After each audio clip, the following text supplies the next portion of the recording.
ఉండదు. మానవ జీవితం అది.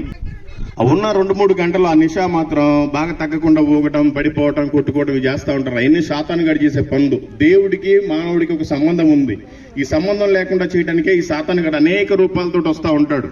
నేనే దేవుడిని అని చెప్పేవాళ్ళు ఉంటారు. పలానా చోట బాబా అంతరాలు గడితే పోతని చెప్తారు. పలానా ఆయన సిద్ధాంతున్నాడు అంతరం చేసే పోతని చెప్తారు. లేదా చేతబడులు, దెయ్యాలు ఇవన్నీ కూడా యేసునామంలో మొత్తం పోతాయి. మీరేం ₹1 ఎవరికి ఇవ్వాల్సిన పని లేదు. జస్ట్ మీరు ఎక్కడో అక్కడే కూర్చొని ప్రార్థన చేసుకున్నా, ఎవరింట్లో వాళ్ళు కూర్చొని ప్రార్థన చేసుకున్నా దేవుడు వినే దేవుడు.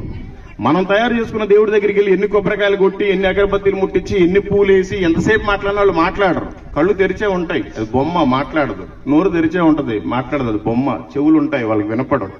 దేవుడు పిలిస్తే పలికే దేవుడు మన ఆత్మలోనే ఆయన ఉంటాడు. తెలుసుకోవాలి. యేసు ప్రభు మిమ్మల్ని, మీ కుటుంబాలని, మీ ఊరిని దీవించి ఆశీర్వదించును గాక. తొందరగా మీకు అందరికీ మంచి ఇల్లులు ఇచ్చును గాక.